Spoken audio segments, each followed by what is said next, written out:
this better be a good financial decision for us, because if it's not, get back to work. Just freaking figure it out and keep going, because that was our only income stream coming in. Let's start the clock. I need to start making sure this practice is as profitable as it can be. So I really focused in on cost and spend and what we were doing.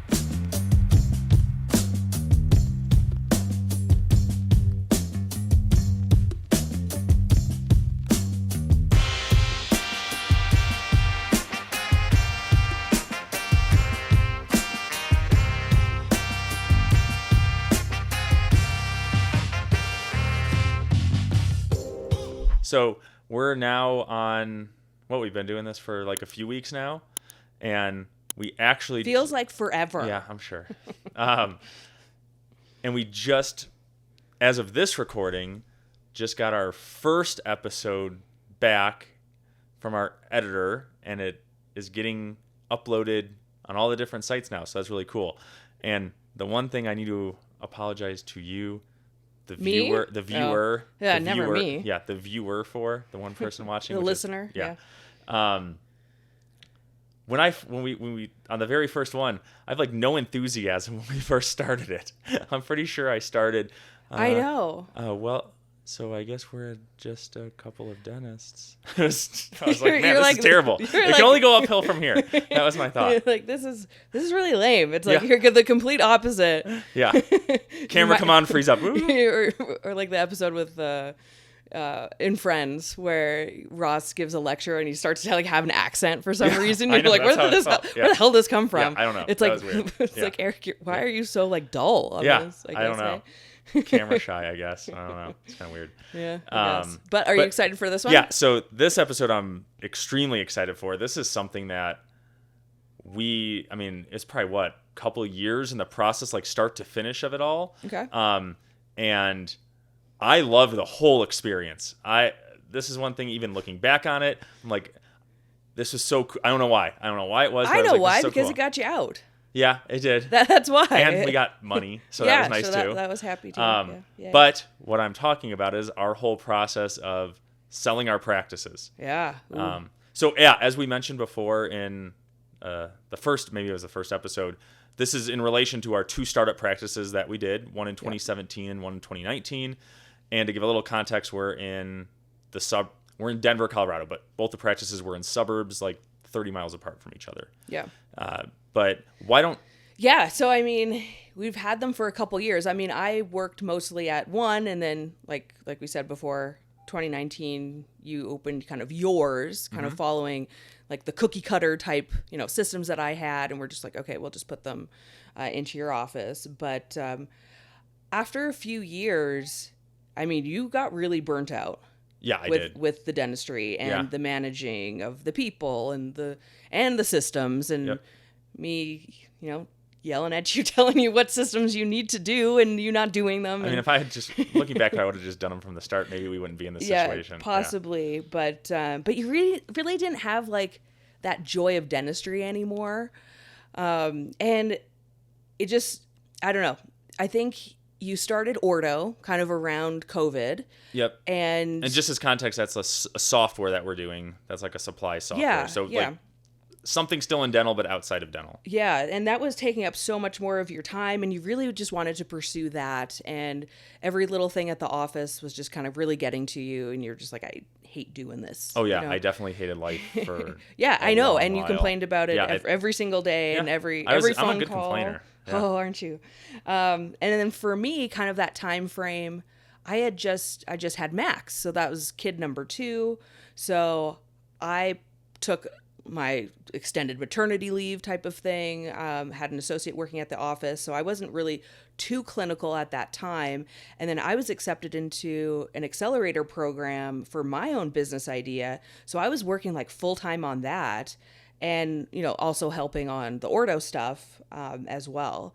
But so we were kind of both out of it a little bit, but that kind of sets the scene for like, I was kind of out of the clinical aspect of it. I wasn't really managing it that much. It was kind of all on you and you're like, I don't want to do this really anymore. And well, yeah, we had kind of, but like numbers wise, like, do you remember the numbers? Because like our offices were doing really well. yeah. So between both offices at that point, we were doing around $3 million a year in production. So it's not like, yeah, I mean, they were at the point where we had options, which was good. Yeah. I mean, yeah, we hustled for years to get it to that point, right? And I think then, like you had said, we kind of kickstarted the idea of, could we sell it? We kind of had our next already figured out, which I think is a really important thing for anyone considering selling. Unless you're just retiring and you're like, I'm completely done. I would make sure you know what the next thing you want to do is. Kind of, yeah. So that is important. But also, our next thing was like so risky. Like your thing, my thing, like it wasn't like not generating any revenue or anything like that. Like we had these ideas, and we're not obviously technical, and we're not in software or anything like that. So we're like, hey, let's take a gamble on ourselves. And I wanted to make sure that the decision, because like I said, I was kind of out of it. It was more of your decision. Yeah, it was. I wanted to make sure that this wasn't an emotional decision. Oh, and I think part of it, that you weren't. The first part of it was, I think that all the complaining was like that, and I was like, we have to sell this. Like, this is just getting so stressful. Oh, it was every day. Yeah, you're like, I'm getting rid of the practice today. And then you kind of told me, all right, what you had said, like, let's just make sure this just is not an emotional decision. Yeah. And that's where I went in and I went through the numbers. Yeah, you had to like prove it to me. Yep, I was like, figured out where we were. This better be a good financial decision for us, because if it's not, get back to work. Like, sorry, you got to suck it up. Get better systems, make it easier, figure out your life thing that you're not all like burnt out and stuff. Yes, supportive wife here. Yeah. And it's like, just freaking figure it out and keep going, because that was our only income stream coming in. So this was really scary. Yeah, it was. Because, like I said, the only income coming in was from the offices, and our new businesses weren't doing anything yet. Yep. So you had to prove to me that this is the direction that we needed to go, and that this decision was going to be beneficial for ourselves and our family. So what was your next step? What did you do right after that? Yeah, so right after that, when you were like kind of giving me an inkling of maybe I have a shot, right? Maybe we can do this. That's where I then went through both practices, and went through different scenarios, right? So went through selling to a private dentist versus a DSO, and just based on what our numbers were at and kind of what our profit and loss was. And when I presented both options and scenarios to you, you never know how something's going to finally turn out, but it seemed like for us, the DSO route made more sense. Well, yeah, I remember you running different like Excel spreadsheets and having, multiple rows of stuff, and it's like, okay, if we tweak this number, how does this end up? Yeah, and that was fun. You're good at Excel and like all the formulas and stuff. So it was interesting to see that you tweak that one number, and it's like, oh, that's the number that you get. And if you tweak this number, and it's like, oh, that's the number you get. So I like numbers and data. So that was pretty compelling to me, like the route that we needed to take.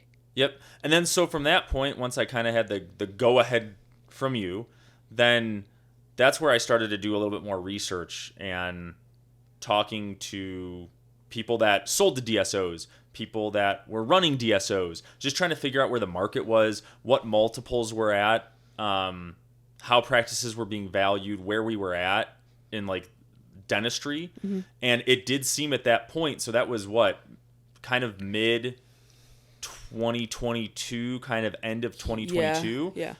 It was kind of in a hot cycle. I mean, we had friends who were getting really strong multiples, even on single practices, even if they weren't massive practices, and they were getting a good amount of money at close. They were getting more amount of money at close with even a lower percentage than if you sold 100% to a private dentist. So when I saw that happening, I said, okay, from a pure money standpoint, it makes more sense. Regardless of how you feel about DSOs, if they're the devil or whatever, from a money standpoint, you would get more money Yep. selling a lower percentage in that first cash at close with a DSO than you would selling 100% to a private dentist, at least where we were at. Yeah. Yeah, I agree. I think the numbers, like I said, the numbers didn't really lie. And I was like, okay, well, let's move forward with this. Okay, so what was the next step? So the next step is after that, and we said, okay, we're committing to the DSO route. Then we knew that practices are valued on their last 12 months of their performance. Okay. So they'll phrase that as like TTM, trailing 12 months. Okay. So I knew that the process of selling, after talking to a couple brokers, can take 8 to 10 months. It can take a while, right? Especially when you're going down the DSO route. Mm-hmm. So we started right after that, and I said, okay, let's start the clock. I need to start making sure this practice is as profitable as it can be. So I really focused in on cost and spend and what we were doing. And then I also knew that I didn't want to be tied down to having to do 40 hours a week, right? So we had associates. Well, because you knew that there was going to be some type of employment contract with the DSO, right? Yep. I knew on the back end they were going to say, you got to work 3 years, 5 years, whatever that was. Or be consistent with what you are normally doing. Currently doing. Yeah. So planning ahead, I scaled down how I was working clinically. Mm-hmm. I had the associates were working full time, and you hadn't been working. Yep.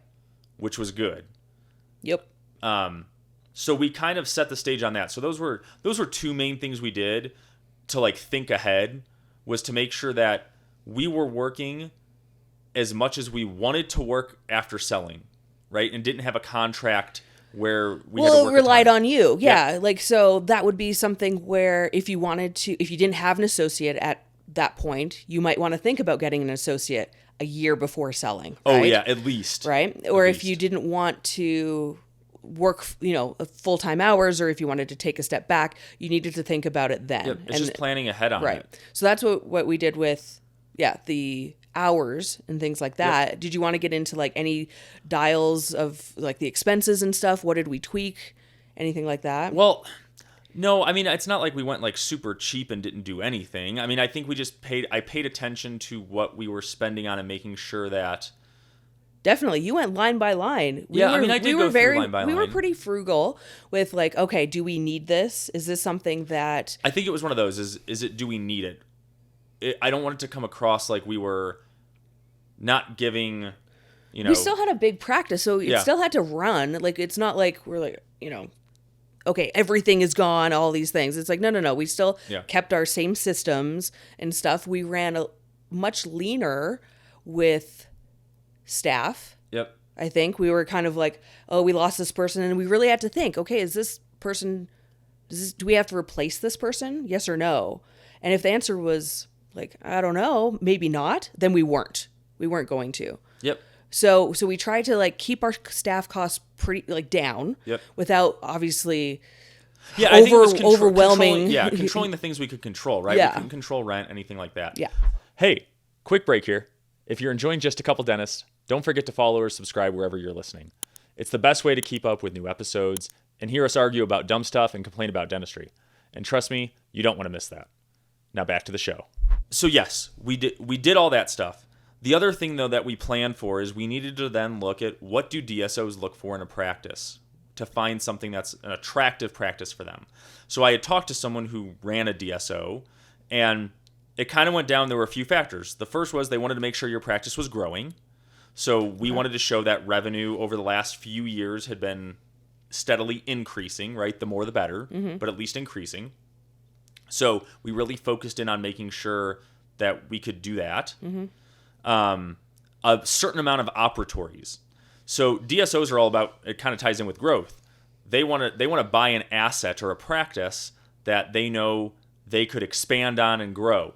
So at one of our offices, it had 6 ops. We had about 4 running at the time. So there was an opportunity to expand there. Yep. At your office, what we did strategically, I think 6 months before then, is we had an opportunity where the nail salon moved, and we were able So to... I had a very small office. Yeah. I had 5 really small ops, like no break room, no consult Oh, you were 5 room ops on like, I think it was literally like 1,300 square feet. It was. We really made it work, and my office was part of the hallway. Like our Yep. sterilization was a hallway. It worked. I mean, it Yeah. was what it was. Yeah, but hard to scale though. really hard to scale. But well, we would have made that work anyway. But I think, but no DSO would have looked at that and said like, oh yeah, like sign me up, right? So yeah, like you said, the nail salon next door. It wasn't even the nail salon. It was the one next to the nail salon had opened up, and we said, hey, could you move the nail salon over one so we could take over the nail salon space so we could blow out the wall and expand? So we did an expansion. It was able to go to 8 ops, a lot more space. Just it looked like an office should look like, Yeah. right? It went from 1,300 square feet to mid 2000s. So much more desirable, Yeah. which ended up being a great decision when we decided we were going to go down the DSO route. We were like, oh, thank God we actually did that expansion. That was totally worth it. Yeah. So both practices had enough ops. The next is kind of payer mix. So what's your practice consist of in terms of how do people pay you, right? Is it fee for service? Is it PPO? Is it HMO? Is it Medicaid? Most DSOs prefer fee for service and PPO. There's some that have niches into Medicaid, but a lot of them, when I started talking to them, do not even look at practices with Medicaid. Yeah, it was just too much we risk on their didn't end. have. Were you still taking Medicaid at No, that time? I wasn't at that point. We and- did when we first started, and then Yeah. we phased it out, but it had been long enough. It had been a couple years that it wasn't Yeah, an I issue. think it was like right at that year mark. Yeah. And my office hadn't taken. So it not for really a much we while. had to do there. Location, obviously for them, something in a growing area or in a suburb or a city is better than middle yeah. of nowhere rural. Probably. Yep. So that was fine. The number of doctors. So most prefer multi-doctors, right? And I think that just comes from if something happens to one doctor and they're reliant on safety that assurance, one, yeah. right? Yeah. It's kind of more of an issue. So having multiple providers in an office was a positive. A minimum amount of production. So most of them were looking around like 1.5 million in production. Per office, yeah. Per office Yep. on average. So we were right at that kind of floor on that point for each office.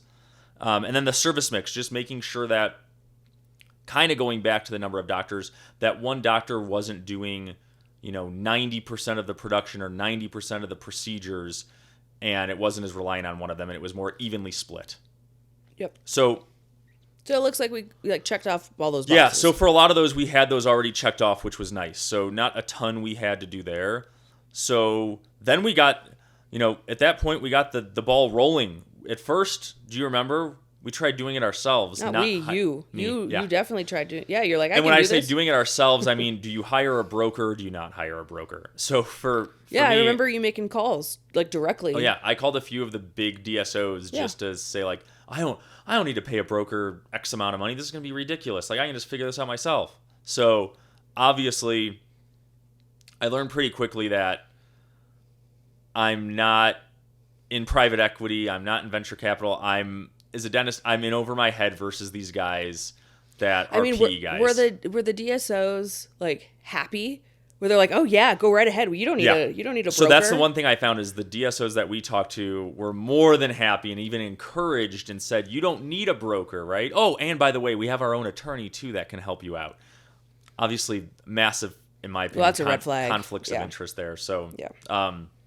But we did get initial offers back, and they weren't anything near where I wanted it to be. I think on one of the DSOs, somehow I broke their model, and somehow I ended up with zero money cash at close somehow.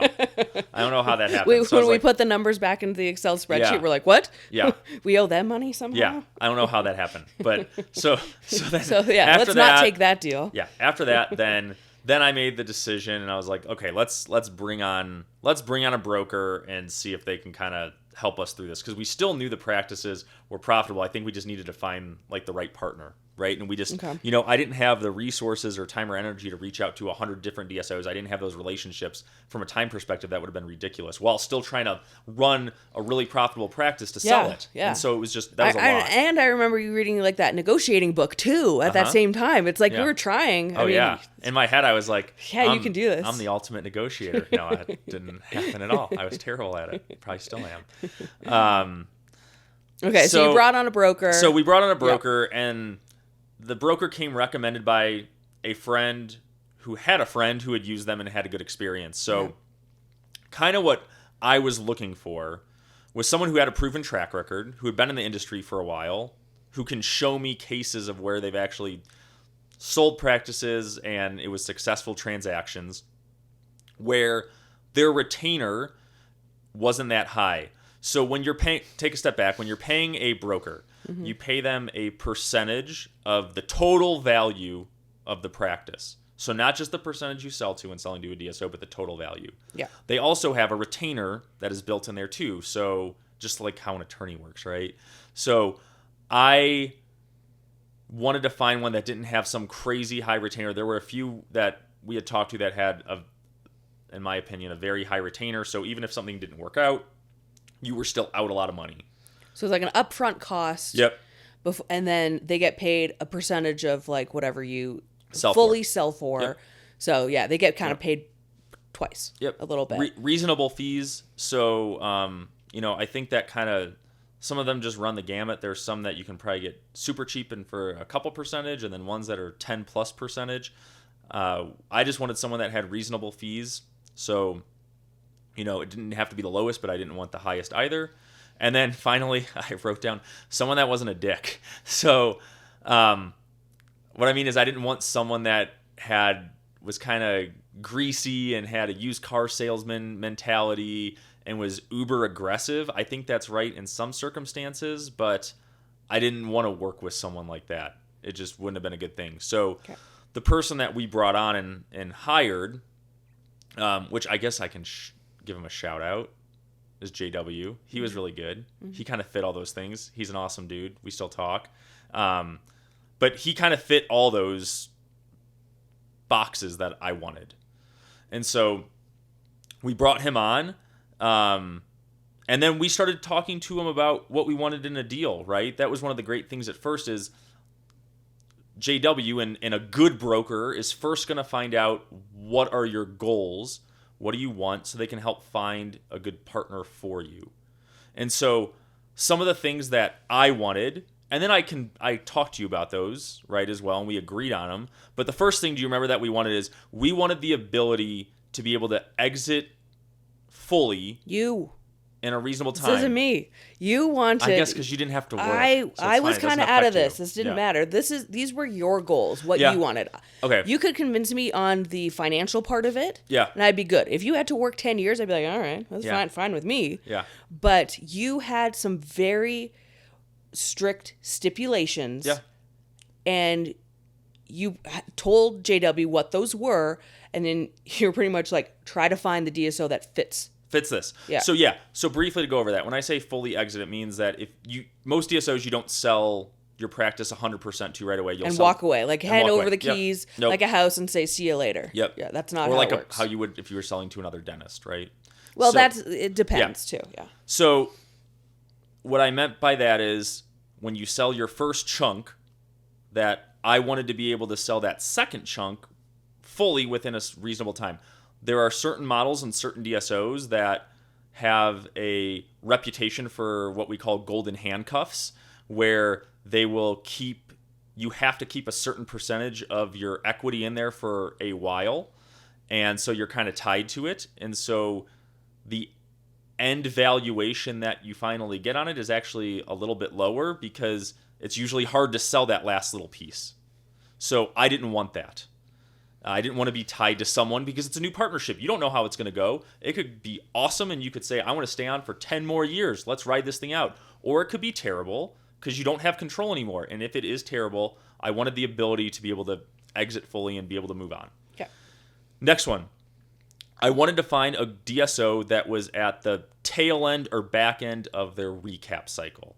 So DSOs work where They buy a bunch of practices, they grow it to a certain level and a certain amount of profit, and then they bring on a private equity firm to buy a big chunk of them for a lot of money. Okay. That's called it's like a recap cycle, right? That's very just basic. And most DSOs, their goals are to do it between like every 3 to 5 years. So I wanted to find a DSO that was on the back end of doing that next recap, because that would mean that I'd get my first bite of the apple when we sold, and I'd get that second bite not too long after. Because that bigger chunk would trickle down to you. Yes. Yeah. So they're going to buy me at a certain level, and then when they do a recap, because there's a ton of offices that are part of this group, the multiple of it's going to be even significantly higher than what they bought me for. Mm-hmm. So I can take advantage of that. Let's just give, like, we won't give our numbers, but we'll give example numbers, let's say. So, like... I'm giving these numbers? Yeah, sure. Yeah. Well, or whatever. I mean, a DSO can buy your initial chunk for like a 7X. Yeah, okay. So let's go back and say, let's just say, for easy math, you had a big practice and you had $1 million in EBITDA or profit. Yeah. And you're saying the DSO is going to buy you at a 7 times multiple. So they're saying you are worth $7 million. Yep. They're going to buy, say, let's just... A percentage, yeah. Yeah, let's say they bought 60% of you, so you still own 40%. We'll get into where that goes to, but for this example, let's say that 40% goes back into the practice. So it's level. Yeah. A joint venture or a JV model. It goes back into the practice. So now you still have 40%. When they do a recap, they might recap it a 12X. And then you can sell some of that 40% or all of it or whatever your deal is works out at a 12X. So you're kind of riding their coattails to get that difference between a 7X and a 12X. So that's the advantage there. Definitely. Real quick, if you're into what we're talking about and want more, check out my newsletter, Just 2 Minutes. It's the dental blog you can actually read between patients. No fluff, no BS, just straight up tips, stories, and insights to help you level up. You can subscribe over at coupleofdentists.com or just hit the link in our show notes. Now back to the pod. So that's the concept behind that. So I wanted someone that was at the tail end of that, so I didn't have to wait 5 years for that second piece. Right. And that we're transparent enough that you could also capture that 12X and it didn't like turn into just like an 8X or something like that at the end. Yep. Yeah. So it was, exactly. And then I alluded to it just a little bit ago on like the whole joint venture or JV thing. There's kind of two main ways that DSOs work is when they buy the initial part of your practice, your remaining equity can either go back into the practice, which is good, I think, because then you still get distributions and you're still an owner at the practice level. Yep. It can also go into the big parent company. Yeah. And what do we call that? Holdco. Yeah. Right? So if it goes into Holdco or the parent company, then you just have shares in the company. You don't have practice level equity anymore, which I don't want to speak on every DSO, but I think it's a generalization to say you probably don't get distributions. Okay. And then what you're hoping is that if you get in early in their like recap cycle, that share price or what the value is of the parent company continues to grow and grow and grow. And then when they do a recap, you can get 2 or 3 times your money on that. Mm-hmm. I didn't really want that. I wanted more of the joint venture. It's dependent on all the other practices. Yep. It's not just you. Even less control. Way less control. Yep. So I didn't like that because I didn't want to be relying on what 80 or 100 or 200 other offices were doing. Yeah. So I liked the model of the joint venture one, and it also allowed for distribution. So it kind of aligned me a little more with the DSO. It was like a win-win. Yeah. I'm going to grow my practice more after we, close. Yeah. And I'll make more money. Yeah. That wouldn't have happened in the other. Not in the other option. At a way, way less, like percentage. Probably. Yeah. Yeah. So you were looking for that type of model with a DSO. Yep. Okay. Finally, or not finally, second to last was autonomy. So I wanted to find a DSO that wasn't going to breathe down my neck all the time. I feel like we were good operators. We grew practices. I mean, we did a good job growing those practices in a fairly short time. We knew what we were doing. We knew what we were doing. Mm-hmm. And I didn't want someone coming in and trying to change every system because it's all my systems. Yeah, and I mean, maybe it is ego a little bit. I felt like then it might not run as efficiently as we had it running. Yeah. And so Yep. I wanted a DSO that believed in what we had built and didn't want to just come in and change everything. Okay. That's hard to know, though. I mean, It's hard how to do know. you assess that beforehand? How do you assess that? Yeah. Call. Okay, so Yeah. you did some reference So I vetted, checks. and I called when we got further down the road with a couple. I called on references of several partner doctors and asked them how their experiences were, and to make sure, right? Yeah. So yeah, and then finally, just a DSO that had a strong reputation and financials. So I did not want to find or partner with a DSO or a group that was just buying practices to buy them, because some will just what we call like aggregate EBITDA. So they're just like, I'm going to buy anything because I just want to have more profit, Good and then numbers. I can sell. Yeah. So makes sense. maybe that worked back in the day. I think in today's day and age, private equity firms are a lot smarter, and they can tell if a DSO is just aggregating offices just to sell versus trying to actually build a structure and a framework and an actual good operating business. So I wanted a good operating business. So those were all the things that JW and I talked about and kind of agreed to.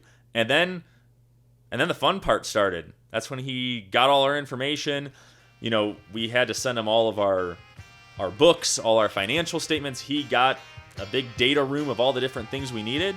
And then he just started pimping us out to all these different DSOs.